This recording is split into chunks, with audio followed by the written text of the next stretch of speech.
All right, the Georgia Bulldogs with about 15 minutes for the practice.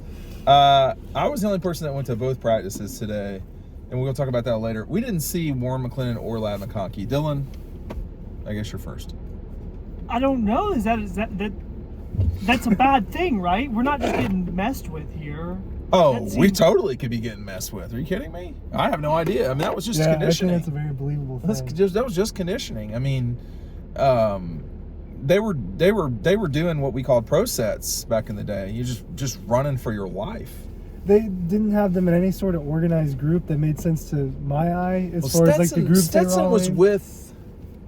Yeah, but if you saw some of those groups, it was like, man, like, what does that mean? So I think that a lot of that was just to mess with us. So I think, too, let me just spit this out real quick, Dylan. I think it is also possible that Ladd could have been, like, somewhere with a white jersey on running.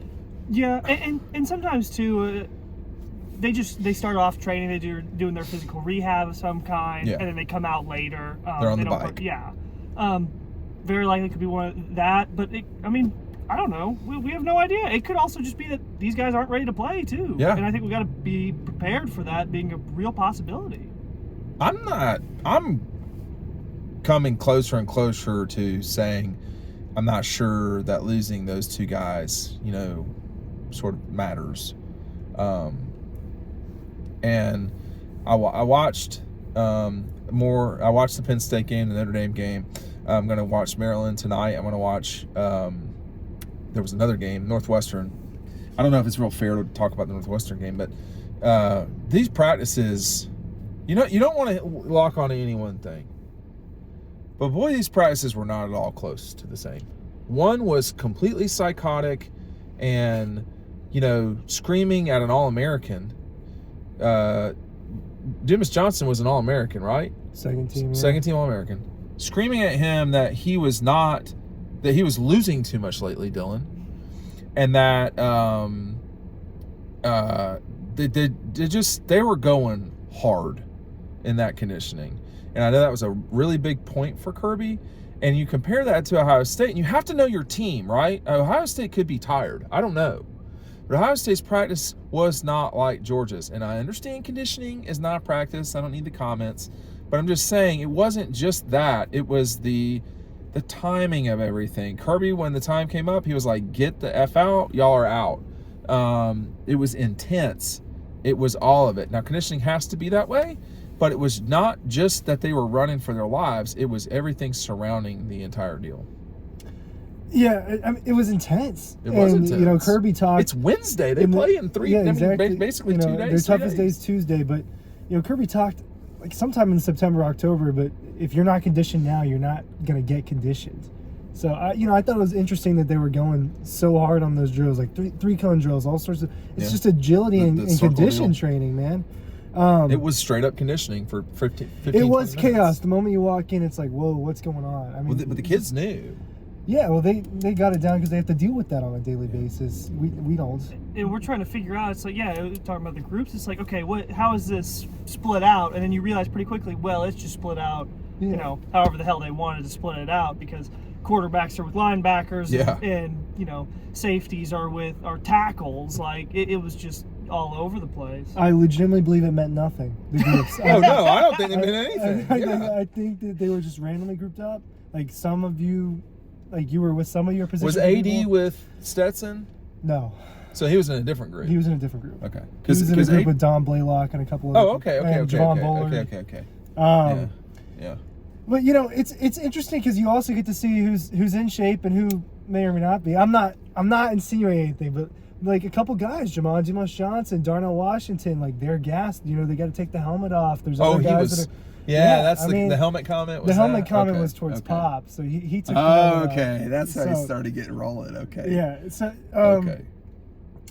Look, you've seen them do that all year. I don't think how they're acting in one conditioning drill really determines that much about Saturday. No. But it does show you that they're still going super intense with just 3 days away. Going hard today at the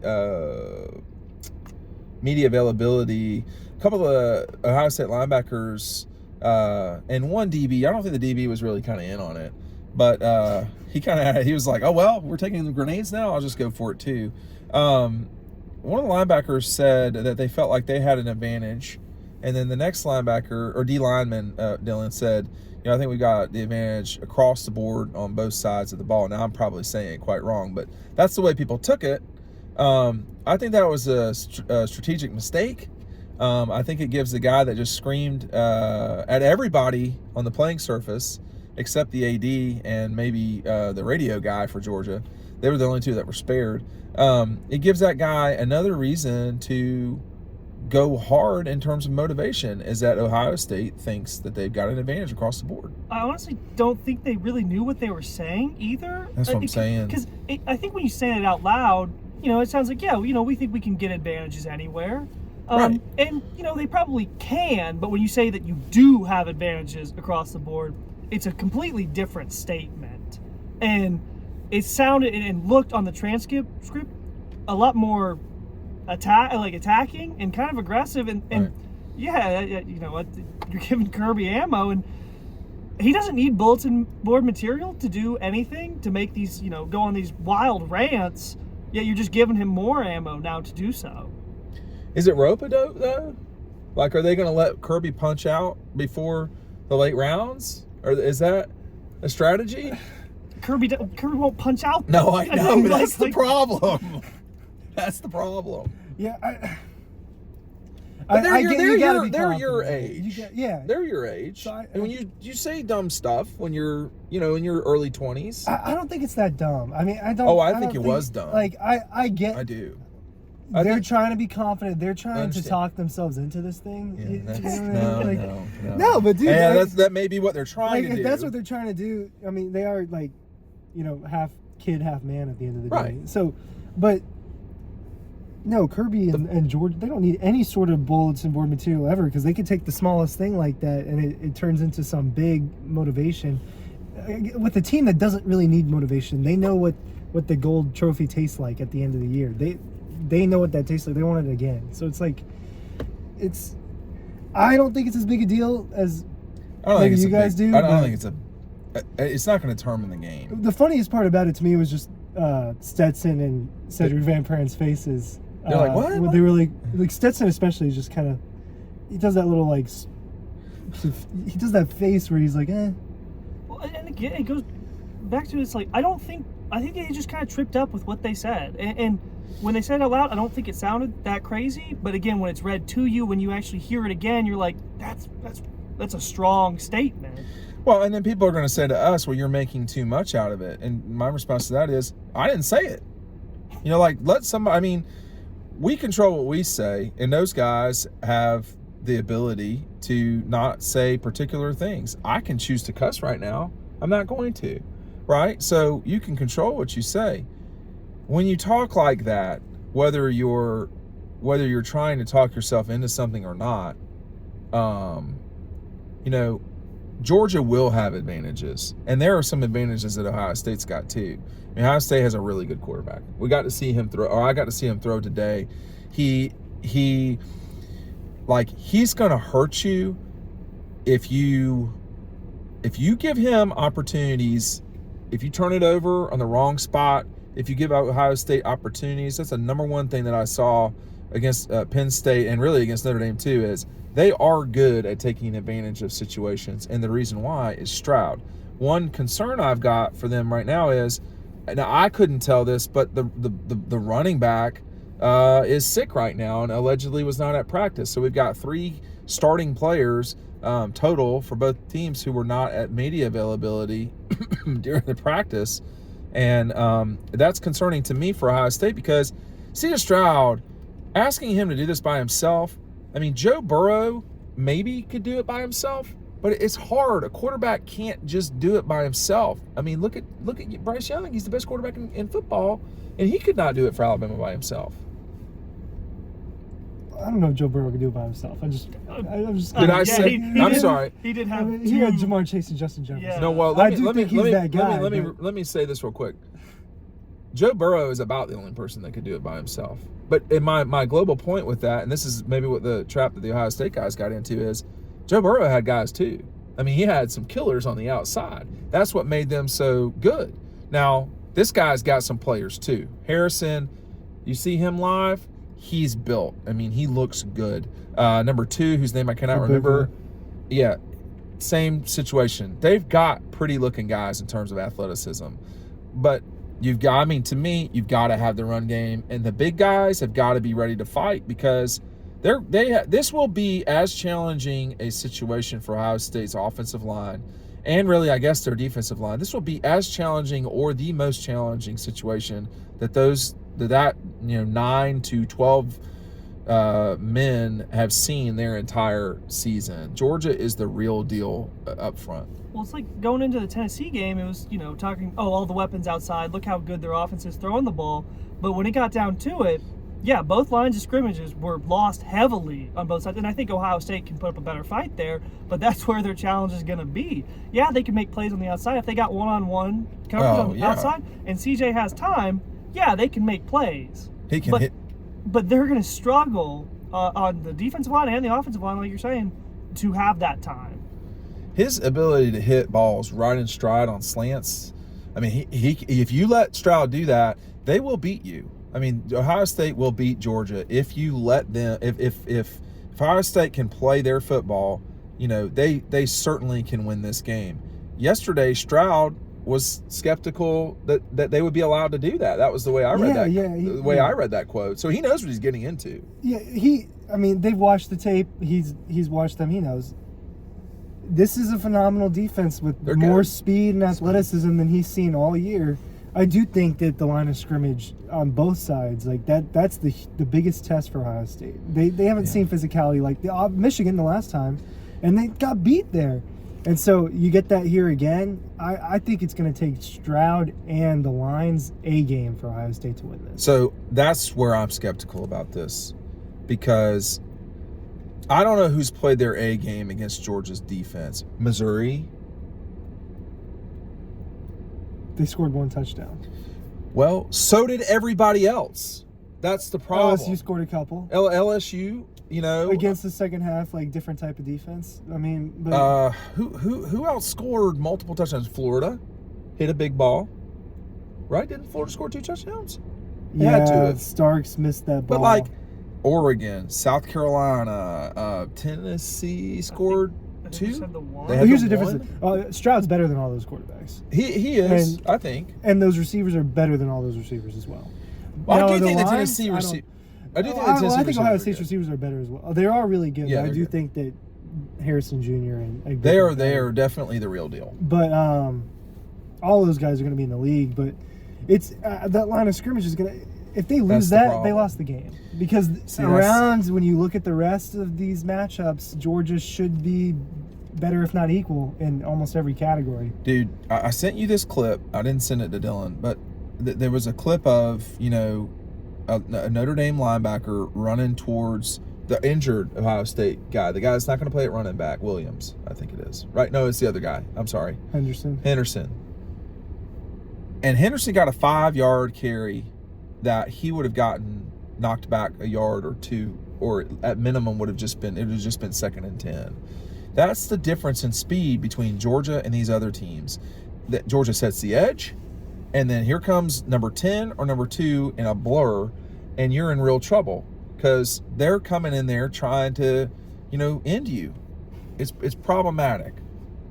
It's problematic. I think the speed is going to be another issue for Ohio State. Ohio State's plenty fast enough. Don't get me wrong at the skills. It's like the mush that makes football go. That 5-0 line versus the kind of 6 or whatever D front. That is where Georgia's speed. I mean, has anyone seen Jalen Carter versus? Has anybody at Ohio State dealt with someone like Jalen Carter's get off? No, I don't even. They've definitely not faced a linebacker tandem like Jamon Dumas Johnson, At least not the speed. It's the speed and the intelligence. That's the problem. That combination. I mean, Smile Mondon is just at the ball. So you said he's throwing a lot of slants across the middle. I think that's more difficult when you got two guys like that can just pop back. I'm really just saying fast. that's what he does. He can really put the ball exactly where it's supposed to be. Monken said consistency is the biggest thing with Stroud. He just consistently makes the right he's decisions good. and is accurate. And he is. He's not a great runner. Well, he's not a great runner, and his pocket presence is not fantastic. Yeah, but he might be getting the ball out quick, Dylan. Now, why does that matter for, if you're Georgia, what are you worried about there? If he's just getting the ball out quick and getting the ball out quick. I mean, that's kind of the game plan for most teams that play Georgia. They want to get it out quick because they know they're not going to have enough time to hold it in. The thing is most teams that try it, it doesn't work. And just, I think that's the life of playing Georgia's defense. You're going to have to buy time. You can't just go quick all the time. And sorry, I lost my attention. Well, the problem is when you get it out quick to the perimeter, which is what I thought Clemson would do in 21, and they didn't, which was what I thought Oregon and Tennessee and all these teams would do. The problem is, and you've got Chris Smith and Malachi Starks all over your balls like before you know it. I remember in that Oregon game, it was like the first or second Oregon drive, Christopher Smith just laid somebody out. And it's like a combination of speed and intelligence. Oh, no. This defense. Christopher Smith's smart. And if someone gets the ball and they just hold them up, then the rest of the team is there. That's why them setting the edge there. I mean, that's like if you got to go through that hole, you're going to get your yards. You're just not going to explode. Can you get pressure on Stroud? Can you get? I don't know. Who is he going to be that's getting back there when it matters? Is it Chaz Chambliss? I don't know. That's where I'm a little worried about. Yeah, I don't know about that part because, I mean, maybe Bullard, but I don't know about that part. I think this could come down to a lot of 3rd and 6s for Ohio State or 3rd and 7s. I mean, that's football. But, Georgia's not just going to shut these guys down. It's going to be, of course, you got to complete these short passes too. That's the problem when you're sort of Mississippi State, Tennessee ball is when you have an incompletion. Because then you got no yards right there, right? I mean, it is challenging, man. That's, excuse me, that's why the run game, gives you an out. Stroud cannot. You're asking a lot of the guy, is what I'm saying. And maybe they're not. Maybe I don't know what I'm talking about. Maybe they're not going to say, okay, receivers and Stroud, go do it. But they had a walk-on as their 3 right at running back today, Ohio State, going through drills. That was my understanding of reading things. That's just not ideal. I mean, that's gonna lose you football games if he's got to run the ball. He can't run it. That can't be what they're going to do. There's no way. And I mean, even then, it's going to be impossible to run up the middle here. Who ran effectively against Georgia in the middle? Mizzou had the one long run. Not Florida. Nobody. I mean, no one ran really effectively the entire year against them. That's the thing. They might have had moments. That's when we thought. Are we talking about one play, running the ball up the middle well? You know what I mean? I don't consider that to be you did that well. Yeah, it's a lapse. You had a great play. It's more of a lapse than it is. When we lead into games, sometimes we don't say things because we just don't know what we don't know. And we're going towards something we cannot predict the future. But it sure does look like this is going to be an uphill climb for Ohio State. I mean, it just does. I don't know how else to say it. Georgia is better than them. They're better than them. They're better than them. They have to be better on Saturday. That's the whole cliche. That's the challenge. Be better That's on the challenge.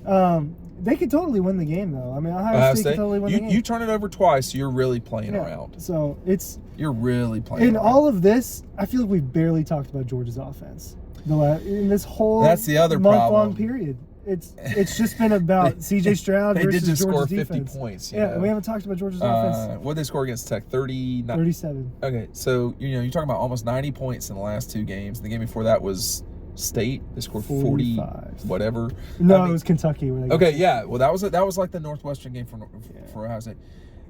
That's the other kind of issue for Ohio State was they just were not great at times. They were just guys sort of wide open. And that's not what Todd Monken calling plays. I don't know. They got to go do it. And can they do it at exactly when the clock strikes, 8:15 on? Is that what they're going to do? We don't, we don't know what the future is, but I think you'd rather be Georgia coming into this thing than Ohio State. I think you'd rather be Michigan than TCU. But but I think you'd rather be Georgia of all 4. Anyway. Hey, listen, make sure you're signing up for our newsletter. I should have mentioned this before. A lot of y'all are doing it. We appreciate it. It doesn't cost anything. Make sure you're doing that. We're going to possibly watch the Hawks tonight. We'll see. We got to check injury reports. We do. We're not just going to watch John Koncak. Do you know who that is? No. We're going to watch Nick Claxton. Y'all, these people don't know who John Koncak is. I don't know who John Koncak is. Y'all are not really Hawks people. Now, I'm not. But I'm not diehard Hawks. Okay. They're my home team and I support. But it's not like my thing with the Falcons. I got no beef with the Hawks. I mean, I have not been to a Hawks game since they lost to the Pacers in the Eastern Conference finals in 1994, I believe it was, at the Omni in Atlanta, where we would watch, Dusty Rhodes take on a Ric Flair. Dusty Rhodes I don't know if Dusty's passed away. Ric Flair was awesome at times. And his shtick is a little old now, but Ric Flair really was what? Go ahead. He's a chotch now. Yeah, he is. Anti-Georgia now or something I don't care. I don't know what that is, but I've kind of fallen on to him on social media, and I got into the algorithm and all this stuff. He really was spectacular. Dusty Rhodes was really good too, but ain't nobody believing that guy is going to be the world heavyweight champion. And he was at times. They just didn't have a natural, it should have been that they went, we got moved. And they should have had a more villainous person for Flair to go up against, but he was the villain. He was the heel. Anyway, John Koncak. We will learn more tonight about John Koncak. Thanks for watching. Turn on the newsletter. We'll see you on the website.